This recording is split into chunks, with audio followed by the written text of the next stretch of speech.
ভেবেছিলাম ফুটবলার হব, মানে আমি খুব খেলতাম, মানে প্রচুর খেলতাম। কিন্তু এখন যেটা হচ্ছে, এখনকার মানে এখন জেনারেশন যেটা সিস্টেম যেটা হচ্ছে যে নতুন ছেলেমেয়েরাই হিরো হিরোইন হবে। মানে আমি না ছোটোবেলার থেকে খুব খেলাধুলা করতাম, আমি ফুটবল খেলতাম, খুব ভালো ফুটবল খেলতাম। তো আমার খুব মানে হয় না ছোটোর থেকে একটা স্বপ্ন থাকে আমি বড় হলে এই হব। আমি ভেবেছিলাম ফুটবলার হব, মানে আমি খুব খেলতাম, মানে প্রচুর খেলতাম। তো অ্যাক্সিডেন্টালি আমার ফুটবল খেলতে গিয়ে পায়ের লিগামেন্ট ছিঁড়ে যায়, চোট আসে। তো খেলা কোনো রকমে হয়নি, হয়তো হয়ে ওঠেনি। তো আমার এক বন্ধু ছিল, তো সে তখন মজাটা কি হতো, আমরা যখন এসছি তখন তো খুব স্ট্রাগল করতে হয়েছে। এখন একটু আমার মনে ইজিয়ার, কারণ নতুন ছেলে মেয়েদের ক্ষেত্রে হ্যাঁ এরা এসেই পেয়ে যায়।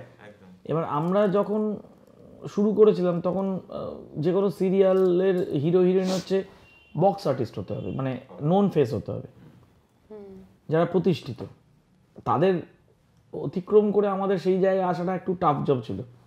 কিন্তু এখন যেটা হচ্ছে, এখনকার মানে এখন জেনারেশন যেটা সিস্টেম যেটা হচ্ছে যে নতুন ছেলেমেয়েরাই হিরো হিরোইন হবে এবং তাদেরকে কেন্দ্র করেই গল্প এগোবে। এবার আমি যখন শুরু করি তখন আমার এক বন্ধু ছিল যে স্ট্রাগল করতো, স্ট্রাগল তথাকথিত ডিরেক্টরদের অফিসে যাওয়া, প্রডিউসারদের অফিসে যাওয়া, স্টুডিও ঘোরা। তো ওই যেটা হয় কোনোদিন স্টুডিও না গেলে একটা স্টুডিও দেখার ইচ্ছা, আর্টিস্ট দেখার ইচ্ছা। তো সেই জায়গা থেকে আমি আমার বন্ধুকে বলি আমাকে নিয়ে যাবি, আমি খুব দেখতে ইচ্ছে করে, অমুক হিরোকে দেখবো, অমুক হিরোইনকে দেখবো, অমুক আর্টিস্টকে দেখবো। বললো হ্যাঁ চল। আর তখন একটু অনেক কড়াকড়ি ছিল, মানে স্টুডিওটা হট করে ঢুকতে দিত না, গেটে আটকে দিত, এ করতো। তো আমার এই বন্ধু বলে আমি আছি তোকে নিয়ে যাবো। তো যেখানে গেলাম তখন দূরদর্শনে অনেক ভালো অনেক সিরিয়াল হতো, সব সুপারহিট সিরিয়াল ছিল। তো তখন একটি সিরিয়াল চলতো আশা বলে দূরদর্শনে। তো এই আশার প্রোডাকশন হাউসে ওই অফিসে ওই আমার এই বন্ধুটি যায় ছবি দিতে। তখন কি হতো, ছবির পিছনে নাম, ফোন নাম্বার, অ্যাড্রেস, হাইট সব লিখে দিতে হতো, ডিটেল কাস্টিং হতো। এখন হোয়াটসঅ্যাপেই হয়ে যায় সব। তো তখন ও দিতে গেল, দিতে গিয়ে দেখা করলো। এবার আমি ওর সাথে গেছিলাম। তো যাওয়ার পর হঠাৎ করে তখন প্রোডাকশন কন্ট্রোলাররা অনেক কিছু ঠিক করতেন, কাস্টিং এর ব্যাপারটা দেখতো, তা ও ছবি দিল আমাকে। হঠাৎ করে প্রোডাকশন কন্ট্রোলার যিনি ছিলেন মনে আছে আমার, গৌর গাঙ্গুলি নাম। গৌরদা বললেন যে তোমার নাম কি? আমি বললাম আমার নাম অর্ণব ব্যানার্জি। বলে তুমি অভিনয় করো? আমি তো আকাশ থেকে পড়েছি, তার আগে আমার কোনোদিনই অভিনয়ের কোনো অভিজ্ঞতা নেই। বললাম না আমি তো কোনোদিন করিনি। বলে করবে যদি সুযোগ পাও। আমার মধ্যে কী হলো, হ্যাঁ। সেই সিরিয়ালের ডিরেক্টর ছিলেন বিখ্যাত ডিরেক্টর অনিন্দ্য সরকার। আমাকে সঙ্গে সঙ্গে অনিন্দ্যদার কাছে পাঠালো ফ্লোরে। তখন সেটের কাজ চলছে, সেট হচ্ছে, শুরু হবে সিরিয়াল। নিজে নিয়ে গেল, বললো অনিন্দ্যদা ও দেখো তো। অনিন্দ্যদা আমাকে দেখেই ফার্স্ট দেখাই ফাইনাল হয়ে গেল, আমাকে ফাইনাল করে দিল। আমি তখন কে অনিন্দ্য সরকার, কে কি আমি কিছুই জানি না। আমি তো অবাক। আমাকে বললো কালকে তুমি একটু এসো। পরের দিন গেলাম। পরের দিন গিয়ে আমাকে একটা স্ক্রিপ্ট দিল, বললো এটা বলো ক্যামেরার সামনে, অডিশন। আমি বললাম, অনিন্দ্যদা বললো একদম ওকে। আমার কোনো অভিজ্ঞতা নেই তখন। একটি মেজর ক্যারেক্টার, মানে একটি বলতে গেলে লিড ক্যারেক্টার আশাতে আমি পেলাম। শুটিং শুরু হলো, আউটডোর গেলাম রাজা ভাত খাওয়া, প্রায় 14-15 দিন আউটডোর করলাম, এলাম। ওইটা শুরু করলাম। শুরু হতে হতে রূপকথা বলে একটা সিরিয়াল হতো তখন দূরদর্শনে বিখ্যাত। আমি যেই এটাই সুযোগ পেলাম, আমার টেলিকাস্ট যাওয়ার পর রূপকথার থেকে আমাকে ডাকলো, রূপকথা শুরু করলাম। তারপর তপেন চট্টোপাধ্যায় বলে একজন ডিরেক্টর ছিলেন, উনি এখন নেই। উনি তখন সাপ্তাহিক সিরিয়ালও খুব ভালো চলতো দূরদর্শনে।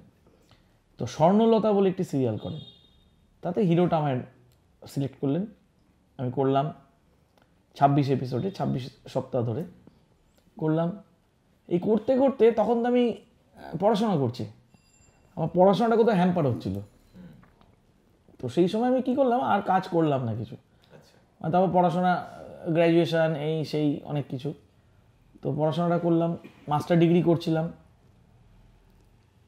MCA, 6টা সেমিস্টার, 4টে সেমিস্টার পাস করলাম, আবার ডাক এলো, হঠাৎ করে একটা ডাক এলো যে অমুক সিরিয়াল করবি। আমার এক অভিনেত্রী বন্ধু, হ্যাঁ করবো। আমার ক্যারেক্টার হলো, তো ও আমাকে ভরত কলের নাম্বার দিল, অভিনেতা ভরত কল।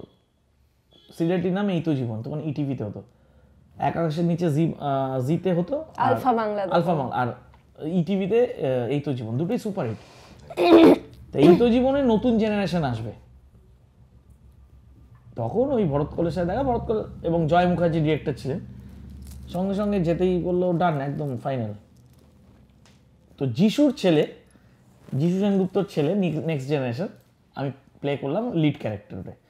আর কুশলদার ছেলে হয়েছিল পরমব্রত।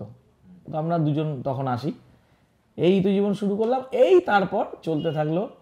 তারপর একটার পর একটা স্নেহাশিস চক্রবর্তী হাউস থেকে উনি আমার জীবন অনেকটা, ভরতকল যেমন, অনিন্দ সরকার যেমন, স্নেহাশিস চক্রবর্তীও তেমনি, উনি আমাকে ডাকলেন এবং ওনার একটার পর একটা সিরিয়াল, এবং হয়তো সম্ভবত বাংলা সিরিয়ালের ইতিহাসে প্রথম আমি যিনি যে ডাবল রোল করেছি মেগা সিরিয়ালে, কৃষ্ণকলি বলে সিরিয়ালটি, তাতে আদি, স্নেহাশিসদার আদি এবং অনাদি ক্যারেক্টার। তারপর পজিটিভ অ্যান্ড নেগেটিভ, যমজ, 16 আনা, কবে কি কখনো মেঘ কখনো বৃষ্টি, 16 আনা, পরপর তা বলে কি প্রেম দমন, অনেক অনেক সিরিয়াল করি। তার সাথে এসপিএস, তখন এসপিএস অগ্নিদেব চট্টোপাধ্যায় খুব নাম করে, ওরা 4টে প্রোডাকশন নামিয়ে ছিল, 4টেতেই আমি মেন লিডে। মানে তখন তো এই ব্যাপারগুলো ছিল না যে একটা সিরিয়ালের হিরো মানে ওই একটাই সিরিয়াল করবে, তখন তো অনেক সিরিয়ালের সঙ্গে করতে করতে যিশু দাশগুপ্তের তিথির অতিথি, যেটা ইন্ডাস্ট্রি সবাই পাঠ করেছে, কিন্তু লাস্ট 2 বছর 2.5 বছর আমি প্রধান চরিত্রে পাঠ করেছিলাম, সেখানে কাস্টিং করলেন উনি। তারপর চলতে থাকলো।